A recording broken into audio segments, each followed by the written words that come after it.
नमस्कार दोस्तों, स्वागत है आपका अपने इस यूट्यूब चैनल सनसेट एजुकेशन धारा में। कैसे हो आप सभी? उम्मीद करता हूँ और सभी अच्छे होंगे, मस्त होंगे। तो आपको हमारे द्वारा चलाई जा रही टेस्ट सीरीज कैसी लग रही है, ज़रूर अपना अनुभव हमारे साथ शेयर करें दोस्तों। हम आपके लिए जो थोड़ा सा प्रयास कर रहे हैं वो आपको कैसा लग रहा है, क्या हमें इस टेस्ट सीरीज को इसी तरह अनवरत चलाई रखनी चाहिए? तो आपका क्या ओपिनियन रहता है वो हमारे साथ ज़रूर शेयर करें। हम आपके एग्ज़ाम को देखते हुए दोस्तों, एक तो राजस्थान जीके से संबंधित और आपके सामान्य विज्ञान से संबंधित दो टेस्ट सीरीज चलाए जा रहे हैं, जिसमें हमने विशेष रूप से एग्ज़ाम के अकॉर्डिंग गुणवत्ता का ध्यान रखा दोस्तों। हम उन्हीं क्वेश्चनों को सेलेक्ट करें जो क्वेश्चन आपके एग्ज़ाम में आने की संभावना रखते हैं। तो आप बार बार इन टेस्ट सीरीज़ों का रिवीजन करें ताकि आपके आने वाले जो एग्ज़ामों में आपकी अच्छी तरह से सहायता हो सके दोस्तों। और यदि आप इस यूट्यूब चैनल पे फर्स्ट बार आए हो या अभी आपने इस यूट्यूब चैनल को सब्सक्राइब नहीं किया दोस्तों, तो पहले इस यूट्यूब चैनल को सब्सक्राइब करें और इस वीडियो को अपने दोस्तों के साथ अपने ग्रुपों में शेयर करें। वीडियो को ज़्यादा से ज़्यादा लाइक करें और कमेंट करें। और आपको टेस्ट सीरीज कैसी लगती है दोस्तों, हमें ये भी बताने की कोशिश करें ताकि हम इसको और ज़्यादा सुधार सकें दोस्तों। आपके कमेंट करने से और चैनल को सब्सक्राइब करने से दोस्तों हमारा भी मोटिवेशन बढ़ता है और हम और अच्छा करने की कोशिश करते हैं दोस्तों। तो आइए चलते हैं हमारे आज की टेस्ट सीरीज के पहले प्रश्न पे। तो पहला प्रश्न है दोस्तों कि राजस्थान के किस जिले में उष्णकटिबंधीय शुष्क कंटीले वन पाए जाते हैं? राजस्थान के किस जिले में उष्णकटिबंधीय शुष्क कंटीले वन पाए जाते हैं? अब यहाँ से आपको दोस्तों एक शब्द पकड़ना है, कंटीले वन।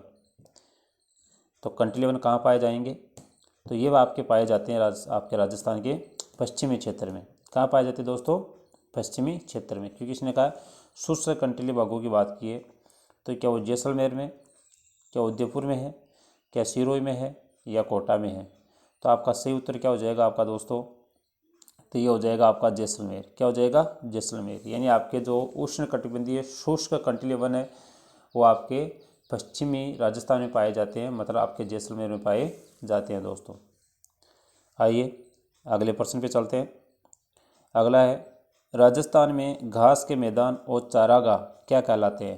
यानी राजस्थान में जो घास के बड़े बड़े मैदान है या जो चारागाह है उसको क्या कहते हैं? क्या उसको बीड़ कहते हैं, क्या उसको बुग्याल कहते हैं, बंजर क्षेत्र कहते हैं या उसको द्वार कहते हैं? तो ऐसे क्षेत्र को दोस्तों क्या कहते हैं? जहाँ चारागाह अपने गौवंश को चराते हैं तो उसको हम कहते हैं बीड़। क्या कहते हैं? बीड़ क्षेत्र कहते हैं। बंजर क्षेत्र क्या होता है? तो बंजर क्षेत्र क्या होता है दोस्तों? ऐसी भूमि जो किसी के उपयोग में नहीं आती है दोस्तों, यानी जहाँ पर फसल उगाना क्या होता है, थोड़ा सा असंभव होता है दोस्तों। अगला है राज्य पुष्प, यानी हमारे राजस्थान का जो राज्य पुष्प रोइडा है उसका वैज्ञानिक नाम क्या होगा?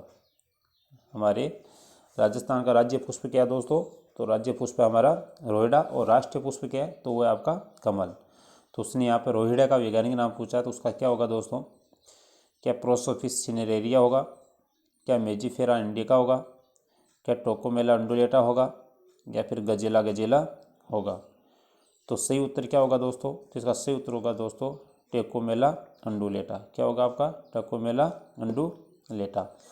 प्रोसोफिस सिनेरेरिया ये आपका केजड़ी का हो जाएगा, मेजिफेरा इंडिका आपका आम का हो जाएगा और गजेला गजेला आपका क्या होगा? हरिण का हो जाएगा दोस्तों। आइए अगले प्रश्न पे चलते हैं। अगला प्रश्न है दोस्तों कि प्रोसोफिस सिनेरेरिया किस पादप का वैज्ञानिक नाम है? प्रोसोफिस सिनेरेरिया किस पादप का वैज्ञानिक नाम है? तो ये हमारा राज्य वृक्ष है दोस्तों, यानी इसका सही उत्तर क्या हो जाएगा आपका? खेजड़ी हो जाएगा। क्या हो जाएगा इसका? खेजड़ी होगा, क्योंकि लगभग ये सभी को आता है। तो प्रोसोफिस सिनेरेरिया किस पादप का वैज्ञानिक नाम है? तो ये दोस्तों क्या है? खेजड़ी है। और इसमें एक दोस्तों जर्विल नाम का चूहा होता है जो उसको क्या करता है दोस्तों? नुकसान पहुंचाता है। कैसा चूहा होता है? जर्विल नाम का एक नस्ल का चूहा होता है जो इसको नुकसान पहुंचाता है। लेकिन आपको इतना याद रखना है कि खेजड़ी का जो वैज्ञानिक नाम होता है उसको क्या कहते हैं? प्रोसोपिस सिनेरेरिया कहते हैं दोस्तों। आइए अगले प्रश्न पे चलते हैं। अगला प्रश्न है गुलाबाग जो सज्जन निवास गार्डन भी कहलाता है, यानी गुलाबाग जिसे क्या कहते हैं? सज्जन निवास गार्डन भी कहते हैं, वो किस शहर में स्थित है दोस्तों? गुलाबाग जो सज्जन निवास गार्डन भी कहलाता है वो किस शहर में स्थित है? क्या कोटा में है, क्या उदयपुर में है, क्या जयपुर में है, या फिर जोधपुर में? तो ये आपका होगा दोस्तों उदयपुर में। कौन से ज़िले में होगा? आपका उदयपुर जिला है। उदयपुर ज़िले में आपका गुलाबाग यानी सज्जन निवास गार्डन स्थित है दोस्तों। फिर है दोस्तों कि बांस मुख्यतः कहाँ पाया जाता है? बांस मुख्यतः कहाँ पाया जाता है, जिसे आदिवासियों का सोना भी कहते हैं? तो बांस कहाँ पाया जाता है? क्या उदयपुर में पाया जाता है, क्या अजमेर में, क्या बारा में, या प्रतापगढ़ में? तो बांस मुख्यतः पाया जाता है दोस्तों आपका उदयपुर ज़िले में। कहाँ पाया जाता है? आपका जो उदयपुर ज़िला है वहाँ पर आपका बांस पाया जाता है। अगला है निम्न में से कौन सा पेड़ है जो गोंद का अच्छा स्रोत होता है? हालांकि गोंद आपके नीम से भी प्राप्त होता है, खेजड़ी से भी प्राप्त होता है, बबूल से प्राप्त होता है, लेकिन ये कह रहा है कौन सा पेड़ जो गोंद का अच्छा स्रोत है, जिससे हमें अधिक मात्रा में गोंद प्राप्त होता है? सागवान, शालर, तेंदू या गुर्जन? तो इसका सही उत्तर क्या हो जाएगा दोस्तों? तो सही उत्तर हो जाएगा इसका जो सालर का पादप होता है, जो सालर का वृक्ष होता है, वहाँ से हमें अच्छी प्रकार का गोंद प्राप्त होता है। तेंदू क्या होता है? तेंदू से क्या बनाई जाती है दोस्तों? बीड़ी बनाई जाती है। और आपके टोंक में ये जो बीड़ी का उद्योग है वो सर्वाधिक विकसित है दोस्तों।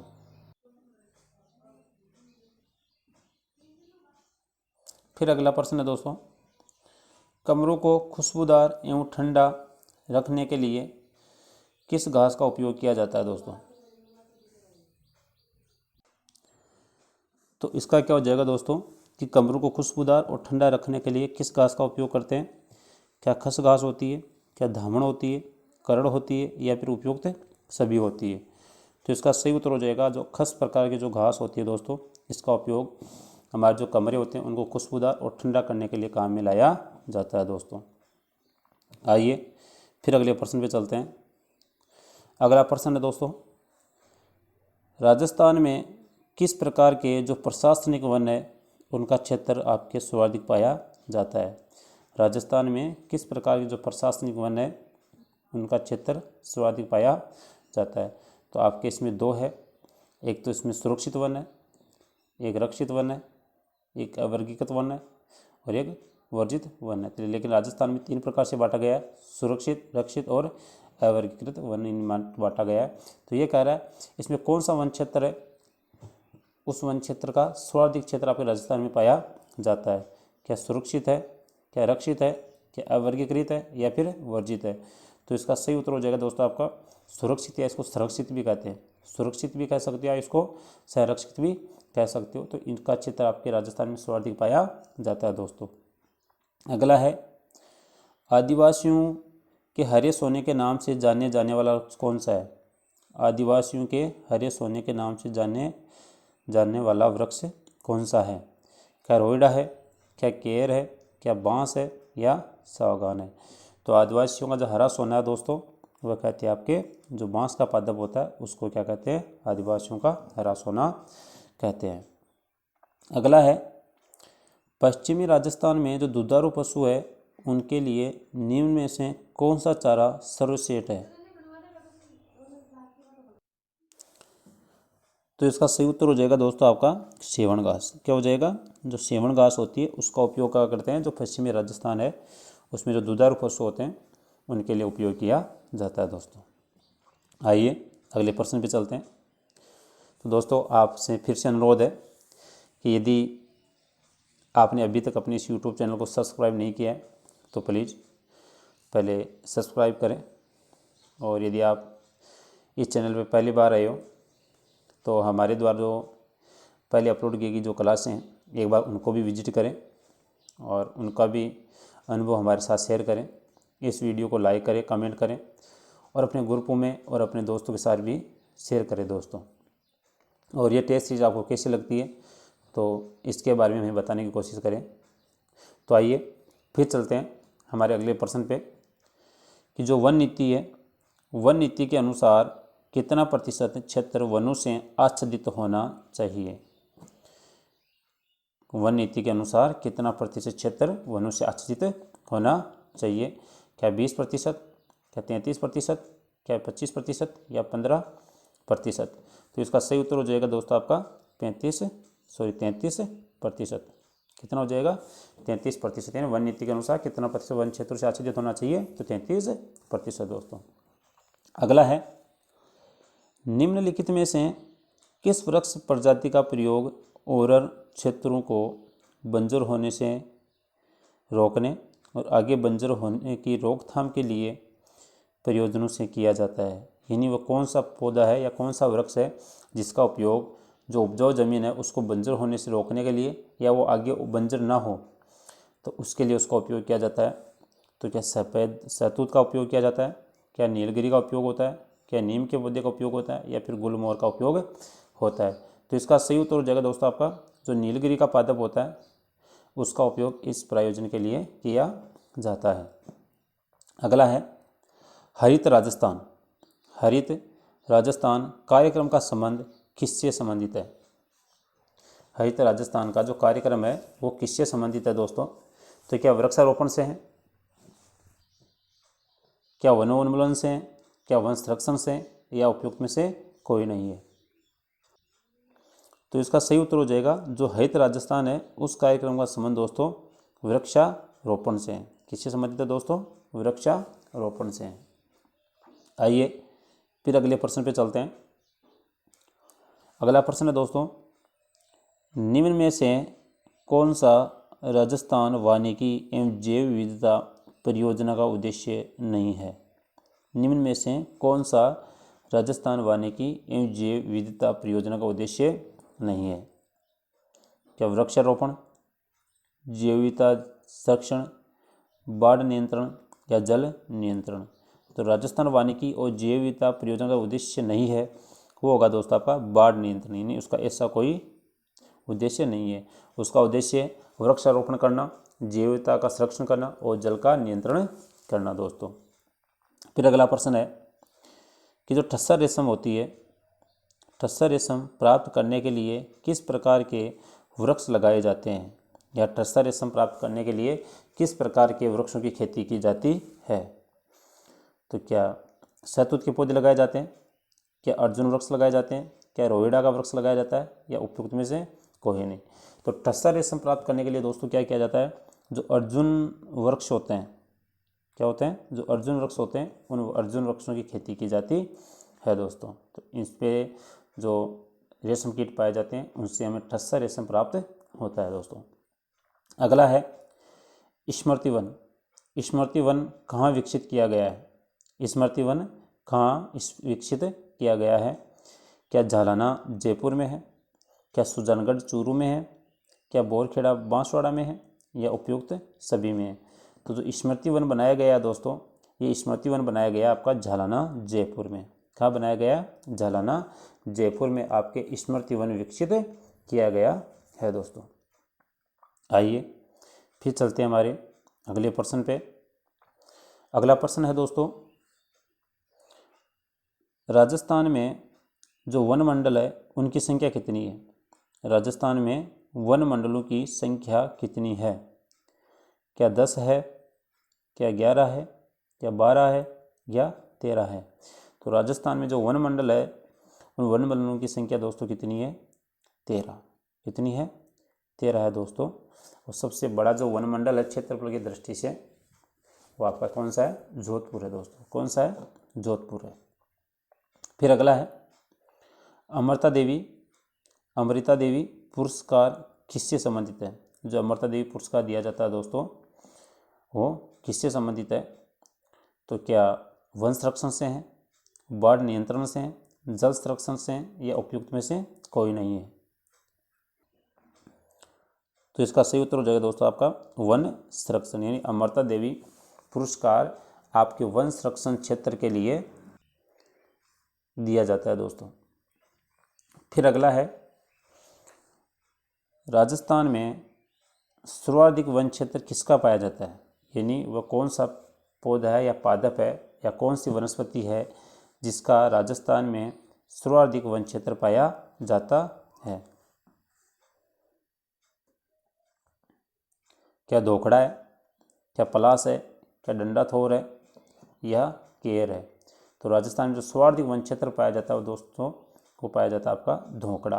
कौन सा पाया जाता है, जो धोखड़ा है वो सर्वाधिक क्षेत्र में पाया जाता है। फिर अगला है दोस्तों, किस जाति, समीवृक्ष या सीमलो, राजस्थान का गौरव, राजस्थान का कलिप वृक्ष या मरुस्थल का कलिप वृक्ष आदि किसके उपनाम है। जाति, समीवृक्ष, सीमलो, राजस्थान का गौरव, राजस्थान का कलिप वृक्ष या मरुस्थल का कलिप वृक्ष आदि किसके उपनाम है दोस्तों। तो क्या खेजड़ी के हैं, क्या नीम के हैं, क्या रोहिड़ा के हैं या बबूल के हैं।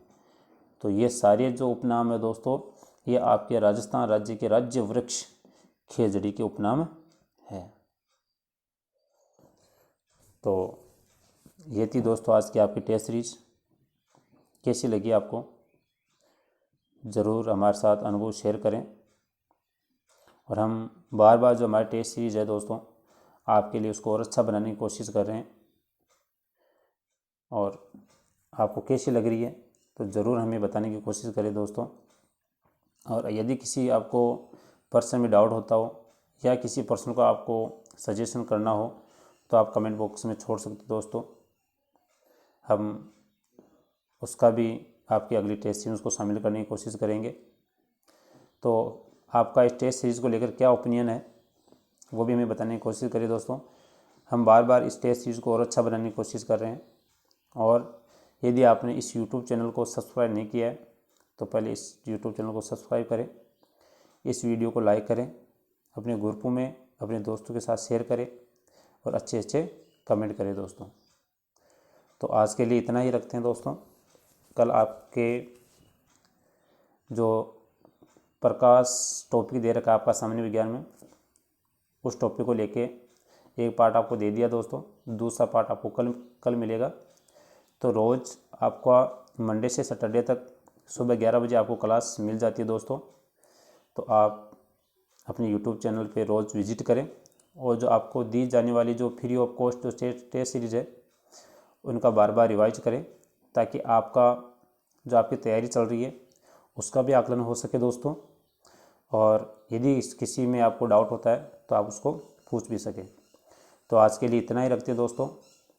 कल फिर मिलते हैं इसी टाइम पे एक सामान्य विज्ञान की एक अच्छी और गुणवत्ता युक्त सीरीज़ के साथ। अपना ख्याल रखना दोस्तों। धन्यवाद।